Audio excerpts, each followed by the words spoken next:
And now we'd like to share with you a talk on the history and liturgy of the E.G.C. This talk was given at Horizon Lodge in Seattle by Speech in the Silence co-producer Joseph Thebus. Joseph is a priest of the E.G.C. and has been a member since 1999. In this talk, Joseph covers the history of the church, the structure of the organization, some sacramental theories, as well as the festivals and rituals of the E.G.C., which includes the Gnostic Mass written by Aleister Crowley. I do have a little booklet here, which doesn't have very much stuff in it. But what it has is kind of a... Let's see, I'll just pass.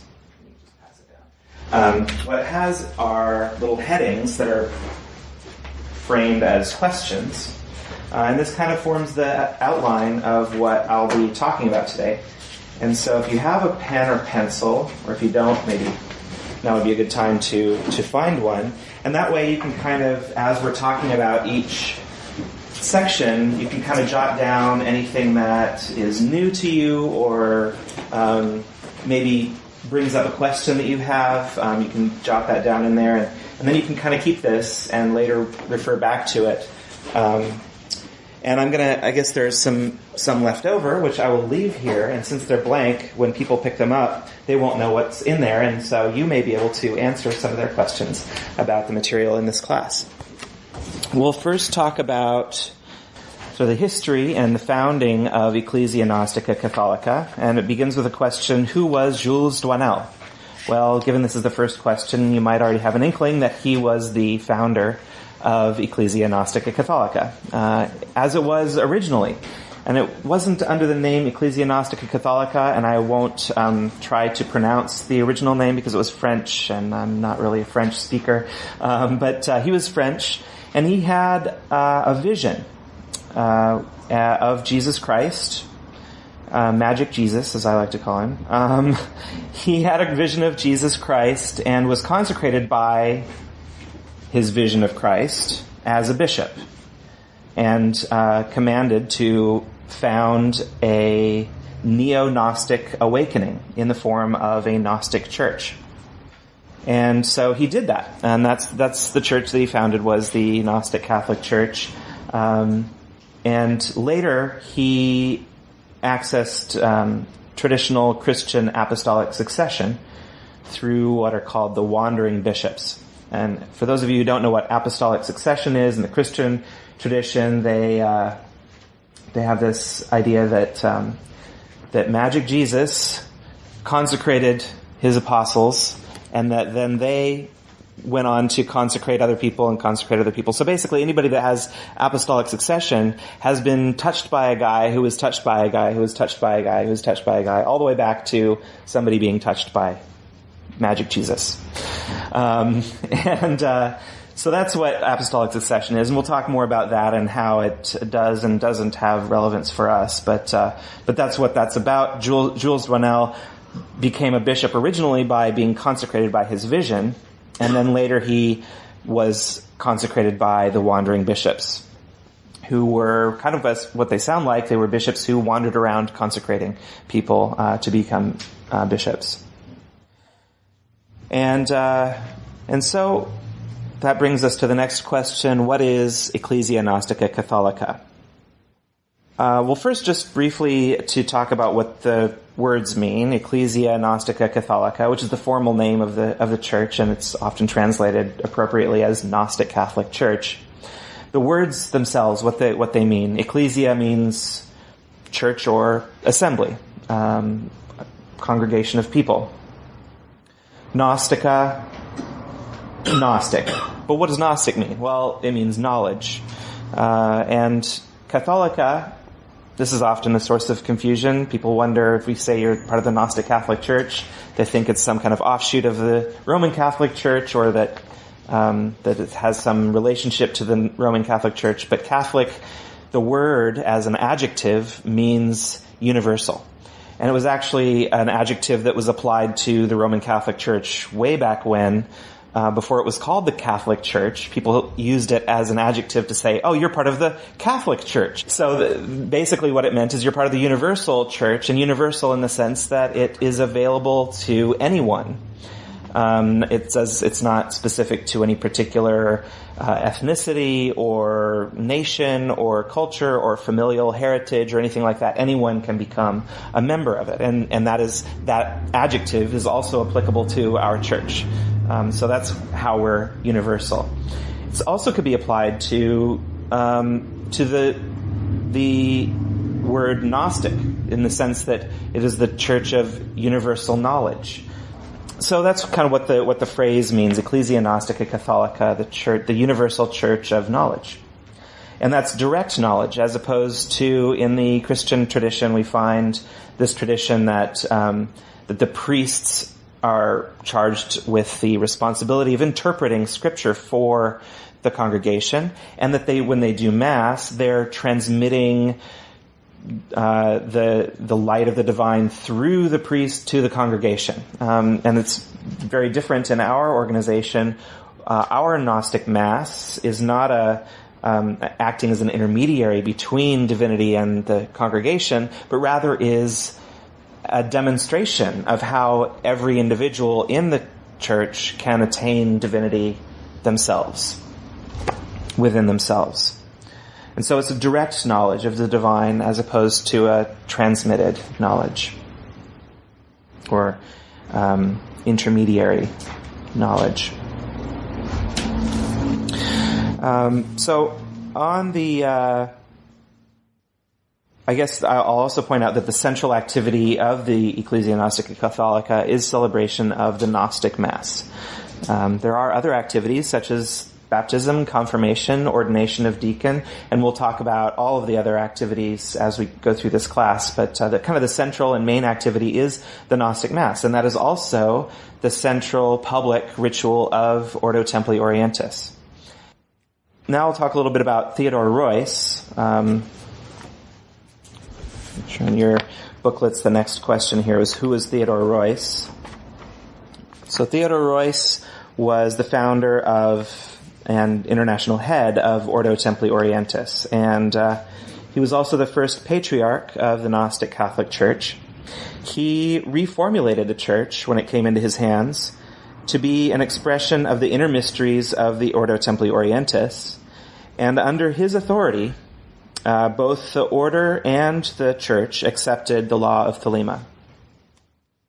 And so Theodore Royce was head of the order and the church before Aleister Crowley was. But Aleister Crowley was a member under Theodore Royce, and Aleister Crowley received the Book of the Law and the Law of Thelema, and Theodore Royce accepted it and incorporated it into the church and the order. And that was, I think that was in about it's between 1913 and 1920 that happened, that he accepted the Law of Thelema. So how was the Gnostic Catholic Church founded? When Theodore Royce was ordained bishop in the what was then called in French the Universal Gnostic Church, it was 1908.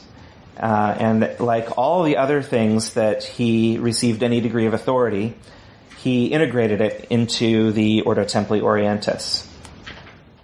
When the Ordo Templi Orientis accepted the Law of Thelema, and then Crowley in 1913 wrote the Gnostic Mass, Royce effectively made the church independent from the original French church. And he received his episcopal consecration as a bishop from Gerard Encausse, Jean Bricot, and Fugarion, as a kind of a trade. They consecrated him bishop of their church, and in exchange, he gave them the patent for the Masonic rites of Memphis and Mizraim. And then Encausse, Bricot, and Fugarion renamed their church and basically left Royce in charge of the E.G.C. Was that on good terms? Was it on good terms? I don't know exactly. I'm not familiar with sort of the politics between them, but I know that that at that time it was a very popular thing to kind of trade authorities in various esoteric orders, like trading baseball cards. It was like it was like people would meet and they'd say, "Oh, I have this authority in this esoteric tradition, and I'll make you have that authority too if you give me the authority in yours," and that kind of thing. So that was probably on good terms. And then I don't know exactly what caused them to change the name and everything of their church, but basically what ended up happening was Royce was left as being in charge of the E.G.C. because they kind of split off and did their own thing. Whether it was on good terms or not, I don't really know. But then Royce incorporated, from that point, he incorporated the E.G.C. into OTO. And Crowley came up with the Latin name. It was at that time, it was a French name, and then once it was kind of incorporated into OTO, Crowley gave it the Latin name Ecclesia Gnostica Catholica. And in 1913, Crowley wrote the Mass, and Royce then translated the Mass into German. Well, I say translate, he kind of translated it and rewrote it at the same time. Royce's version has a lot of differences with Crowley's original, but they both have in common that Thelema is kind of the core philosophical and religious doctrine that's transmitted, as opposed to previously it had been Christian. So Royce, after translating it into German, adopted it as an official rite of the church, and Royce proclaimed himself the sovereign patriarch, and then he published the Mass, which constituted the formal acceptance of the Law of Thelema by the Ecclesia Gnostica Catholica. Yeah, you bet. No, go right ahead. I'm confused. The French and the German. Mm-hmm. Both, or what? It started off as French? It started off as French, and that was when it was a Christian church. It started off as French, and that was the church itself. The Gnostic Mass had not been written yet. Royce was German? Yes, that's right. So Royce became consecrated a bishop in the French church, and then the guys who consecrated him, they split off and made their own thing, and then Royce and Aleister Crowley created, or kind of took what was left and developed it into what is now the Ecclesia Gnostica Catholica. And the way that development occurred was that Aleister Crowley first wrote the Gnostic Mass in English, and then Royce translated it into German and published it. And when they did that, that was kind of the formal declaration of accepting the Law of Thelema as the core philosophy of the church. Did Crowley go to start something, or get some influence from Eastern Europe? Or? Oh, he had influence from a lot of different places, yeah. And he wrote it in Russia. I think he was inspired by seeing the Liturgy of St. Basil in Russia, and he wanted to write a ritual that would be something where people could go to have religious experience, but under more appropriate to the new Aeon of Thelema symbolism. So he basically took the symbolism and the structure that he saw in the Roman Catholic Church and the Eastern Church and revamped it to be, rather than exalting some discarnate imaginary deity, it exalts the individual and the individual will and freedom.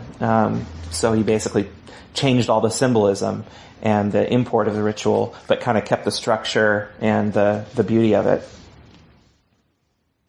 That answer your question? Yeah. Cool. I have a question. I'm just curious about your interpretation. You had discussed the Mass as the role of the clergy in the Mass, not to basically stand as an intermediary between the congregation and the divine. Mm-hmm. But the Mass, the clergy in the Mass, it is my understanding, do receive a sanction from the sanctuary of the Gnosis, the upper degree in the OTO, right, in order to perform that ceremony. Mm-hmm. And they're basically enacting a upper degree ritual and have permission to do that. And I guess I'm asking you how you would differentiate those two things. Okay, basically, well, I'll kind of just go on about this a little bit and maybe hopefully kind of answer your question. And something that Londiquette said that I thought really resonated with me was that the people who are performing the Mass may not themselves have attained to a great level of enlightenment or initiation or whatever you want to call it, but they have been authorized by the sovereign sanctuary to represent and to show the process as if they had, because it's the script. So it's basically you can perform the Mass. And maybe, as we've all discovered, there are many, many, many layers of things that we'll learn about for the rest of our lives. But the fact that we haven't learned everything doesn't prevent us from performing the ritual. And in fact, the performance of the ritual helps us to move toward that kind of knowledge and understanding. So what I would say is that the Mass, through its symbolism and allegory, describes a process that we each go through in coming into knowledge and conversation with our holy guardian angel, and in the process of uniting with every phenomenon in the universe with love under will. Those are kind of the two major sort of milestones in the career of a Thelemite who's seeking knowledge and wisdom. First finding your inmost nature through knowledge and conversation with the holy guardian angel, and realizing that, and actualizing it, and then the next step after that is union with all through love under will, and that's where we get the two phrases: "Do what thou wilt shall be the whole of the law," and "Love is the law, love under will" also kind of recapitulates that symbolism. And so the Gnostic Mass and all of the officers in the Mass are symbolic of elements of our own selves and the universe and our holy guardian angel, our higher self, all of these things of our own individual experiences that go into that process. And so whether or not we've attained the ultimate, enlightenment, we can still perform the ritual, and by doing so, we learn from it as well as do others learn from our own performance of the ritual. And basically, those who are in the sovereign sanctuary of the Gnosis have received specific instructions about how the Gnostic Mass symbolism works, and so they have that. They can kind of say, well, yes, you can kind of change your garment or various aspects of the Mass that doesn't affect the underlying formula, but then there are certain things that you have to keep the same in the Mass to make sure that it's performed correctly and appropriately symbolizes that process of enlightenment. So, am I getting to your question? That was exceptionally well said. Okay. Exactly what I was driving at. All right. Anybody else have questions along those lines, or did that bring up any other questions that people had? Cool. So that brings us to, what role does apostolic succession have in the new Aeon? Anyone have a guess? Melissa says, John? None, yes. These are excellent guesses, and they are absolutely correct. Apostolic succession has no role in the new Aeon. But we still have it. We actually have an apostolic succession back to Dwanell, as well as the wandering bishops. The Law of Thelema denies the concept of original sin, and consequently also denies the possibility of redemption through priests on the spiritual and historical authority of having an apostolic succession back to Jesus Christ. I guess in Christianity, having been touched by a guy who was touched by a guy who was touched by a guy who was touched by Magick Jesus carries some kind of magic that they can make you suddenly, absolve your sins. They can make you, holy and go to heaven and all that stuff. But we don't have that idea of original sin. And really, if there is a concept of sin in Thelema, it's the idea of restricting our wills as opposed to doing bad things. Or naughty things, or whatever. So there's no idea of nobody else can redeem you from your nature. You are your nature, and that's something we want to accept rather than try to be saved from. So we do, however, claim the heirship, communion, and benediction with all the saints of the true church of old time in the name of Iao, which is to say that the knowledge that the order possesses in its sovereign sanctuary of the Gnosis is something that is carried on generation through generation. And, moreover, the Ordo Templi Orientis, was consecrated to promulgate and establish the Law of Thelema in the temporal spheres on earth. And through this, we claim direct apostolic succession, so-called, to the prophet of the new Aeon, the great beast 666, Aleister Crowley. So that's really more relevant for us is his reception of the Law of Thelema and our continuing that into the world. Ordo Templi Orientis was consecrated for the purpose of spreading this message, and people can take it or leave it, whatever. But this idea that we're all born free, perfect, and without need of redemption, and that we're all here to find our own inmost natures and make that actualized in the world. When you were talking about claiming the apostolic succession from Crowley, I assume that means acceptance of the law, not that everybody here has touched somebody who's touched Crowley. Right. That's right. Okay. I mean, that may be true, but that's not the point, right?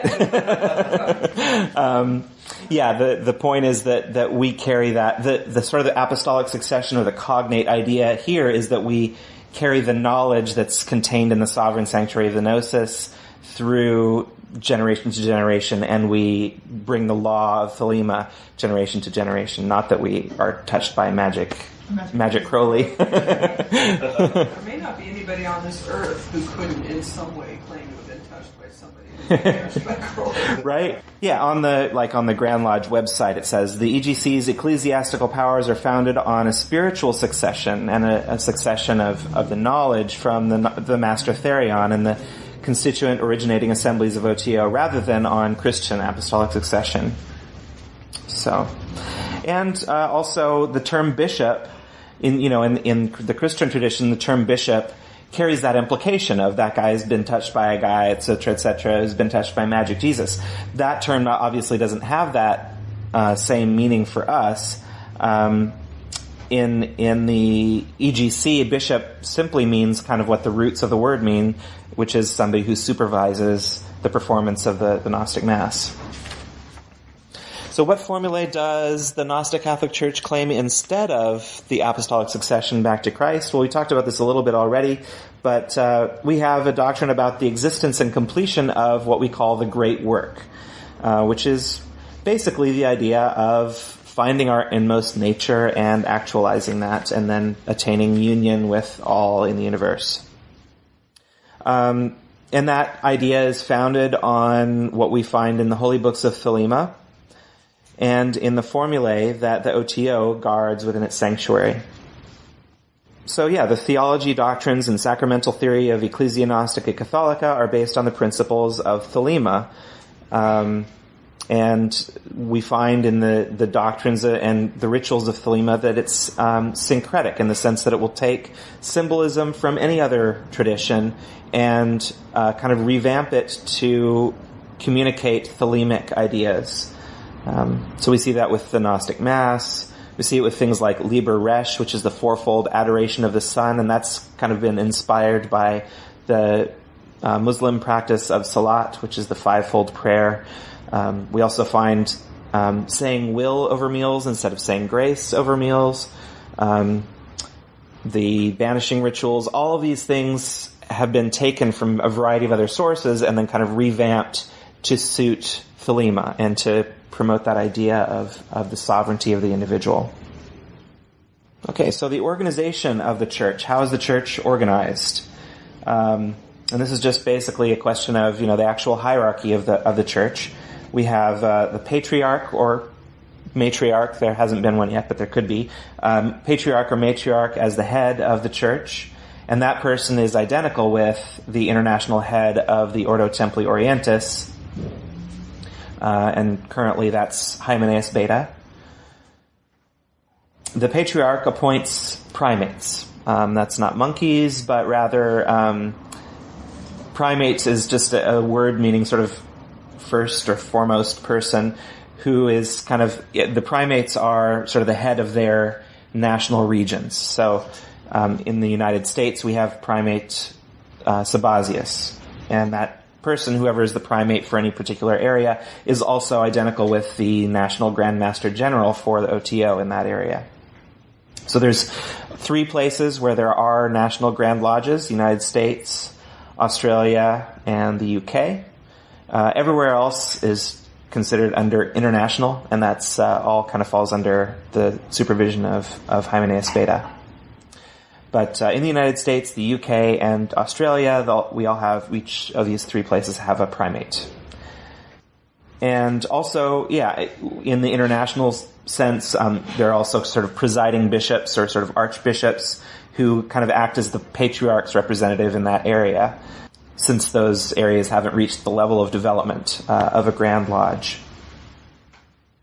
So beneath the primates are bishops. And bishops, as I mentioned, that the word comes from the roots, which just mean supervise, episkopos, oversee. They supervise the education, ordination, and the work of the priests, priestesses, and deacons who administer the sacraments of the church and minister to the congregation.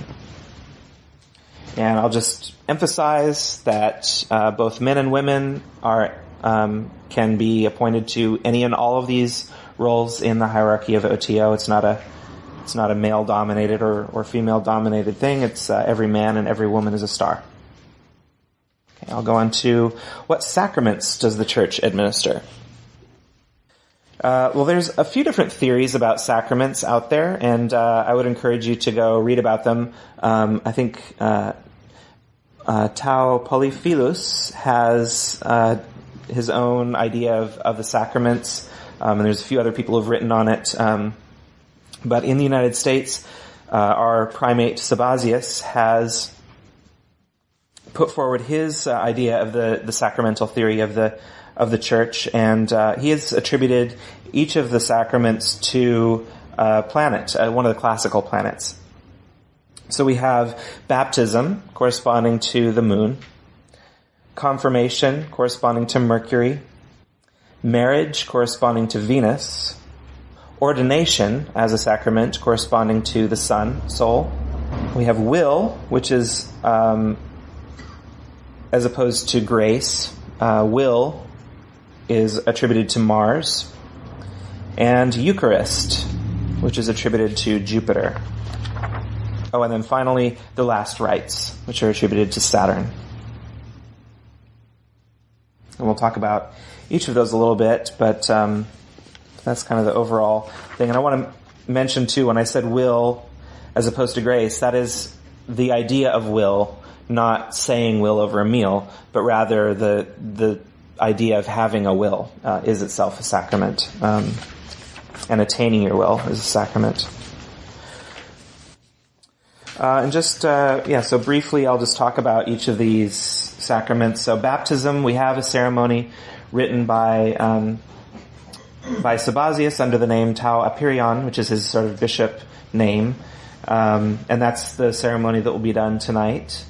We also have a confirmation ceremony, also written by he and Helena, Sister Helena. Marriage is it's a sacrament, but it's not. There's no official E.G.C. marriage ritual.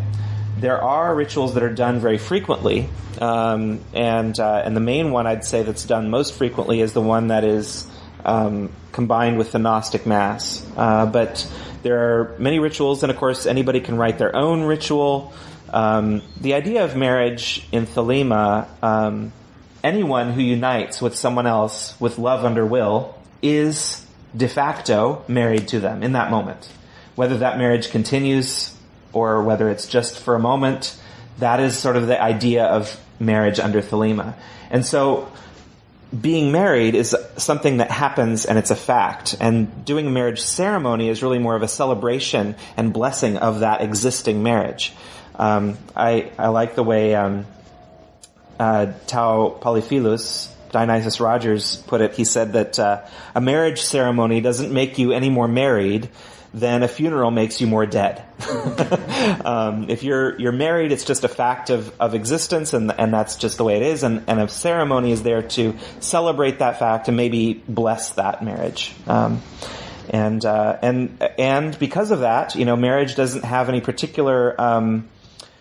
There's no doctrine about what forms a marriage should take. It doesn't have to be one man and one woman. It doesn't have to be any particular form. It could be multiple people. It could be a person with their holy guardian angel. Is it a ceremony? Is there a standard ceremony for all? And then second, is it as legitimate as if you get married by Christianity? Legitimate in terms of the law? Yeah. Legally? Yeah. Any religion, any ceremony that you use is legitimate in the eyes of the law, and you can use a ceremony you write yourself and have say an E.G.C. priest or priestess officiate it. And of course the laws vary by state, and basically who can be considered a minister of a church is going to vary by state. But as far as I know, E.G.C. clergy have been recognized in all states, in all the states, as somebody who's ordained an E.G.C. is going to be able to do a legal wedding. So the other part of the question is is there like a standard? There's not a standard. There is a, what I would say, most popular one, which is done. That's good enough. Yeah, which is, I can get you a website address where you can find it if you're interested. When the time comes, sure.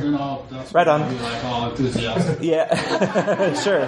Yeah. There's which is the one I briefly described as the one that sort of combines the ceremony with the Gnostic Mass. That's kind of the most popular. It is the one thing about it is that the way it's written, it kind of lends itself to being for people who are in a heterosexual marriage with one man and one woman, because of the fact that it is incorporated in the Gnostic Mass, which involves a priest and a priestess.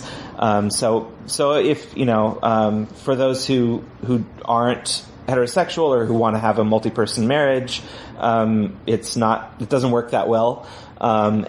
I've performed a wedding ceremony once as a priest, and the other sort of thing about the Gnostic Mass wedding ceremony is that it does require all of the Gnostic Mass officers to be there. And when I did a wedding ceremony, it was actually in Montana, where I had a couple friends who were Thelemites and they wanted to have a Thelemic marriage, but there was nobody else there other than me and them who knew the rituals of Thelema or could do them. So we had a different ceremony that only requires one person to officiate. Does the E.G.C. have an official stance on marriage? On what? Gay marriage. Our official stance is that a marriage is a marriage, regardless of what sex or gender or number of people. And so, our stance is that it's exactly the same as any other kind of marriage. There's no such thing as gay marriage. There's gay parking. Yeah, right.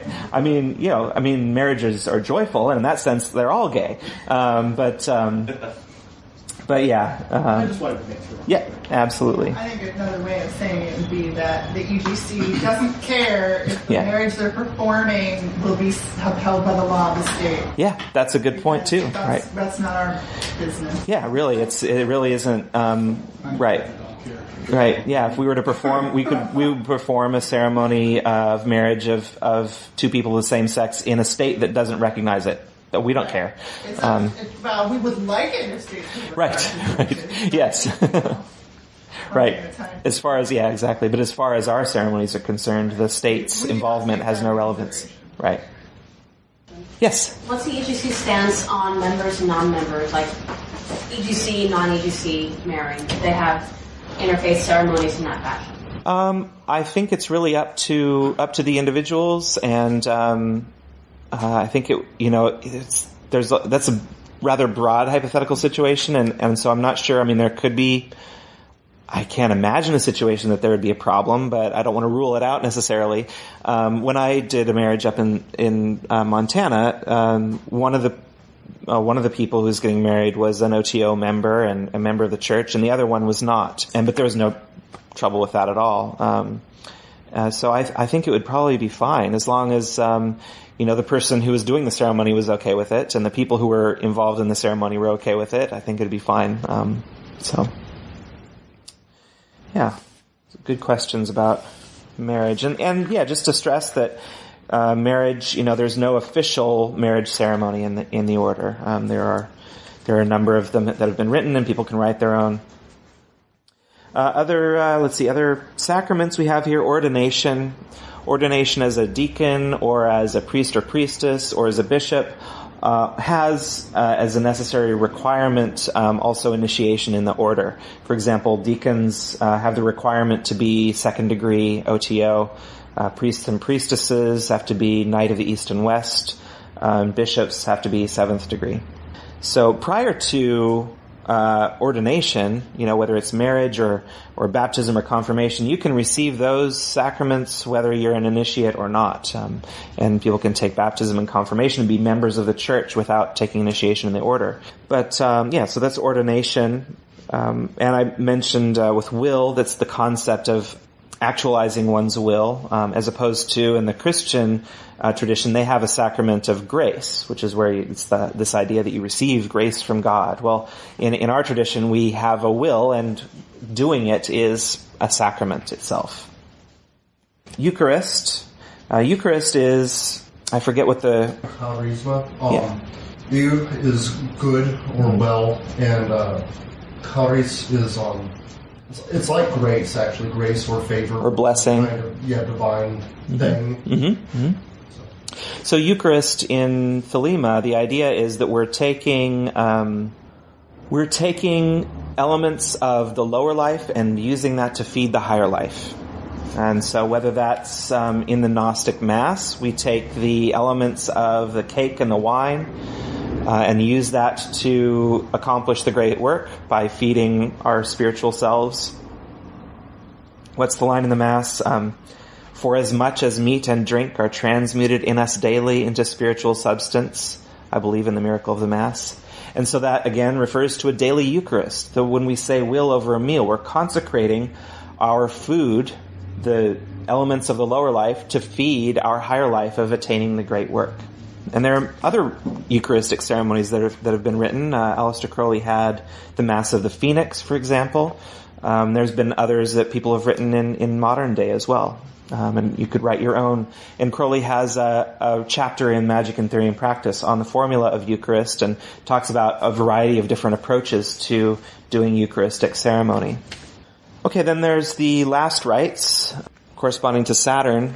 Aleister Crowley has a document called On Death, which is Liber 106, and it's basically a text that is, the idea is that it is to be read to someone when they are close to death, say on their deathbed or that kind of thing, it's a message about attaining your will when the veil of life has been lifted, and that document you can find it on the internet, but it's basically it talks about all the different possible routes you could take after death, whether you experience afterlife, whether you want to come back and experience life again, and it offers some kind of guidance about that. And basically the guidance comes down to do what thou wilt shall be the whole of the law. And whatever your will is, the line in the Gnostic Mass, again, unto... To them whose eyes the veil of life hath fallen, may there be granted the accomplishment of their true wills, whether they will absorption in the infinite, or to be united with their chosen and preferred, or to be in contemplation, or to be at peace, or to achieve the labor and heroism of incarnation on this planet or in any other, or in any star or objects. Any questions about last rites? I believe the ceremony of last rites also involves being given a goblet of wine and a cake of light as a kind of a miniature Eucharist that is done by a priest or priestess. Is ordination necessary to administer last rites? Well, I don't think it's necessary. I mean, it's I think it's in many ways nice, in the sense that, somebody who is facing death is going to want to have someone there who has some experience with with the rituals and with the symbolism, and some experience in ministering to a community so that they have that sense of being able to connect with the person. But, if you're not in an area where there is ordained clergy, or, maybe you don't even have any Thelemites around, and you just ask someone, could you just please read this to me?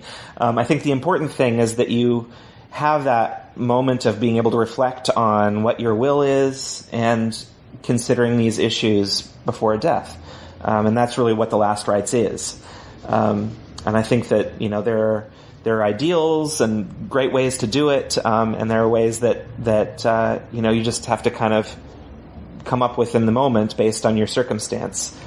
I think that Crowley recommends for Liber 106 to be read by someone who's of the 6th degree, but of course that's not necessary. I mean, if you, like I say, you're stuck on a mountainside somewhere and you're facing imminent death, you don't really care if they're ordained or not. Whoa. Oh, wait. I guess the point I was trying to get to is it's not a requirement within the church. Right. No, yeah, absolutely. What about exorcism?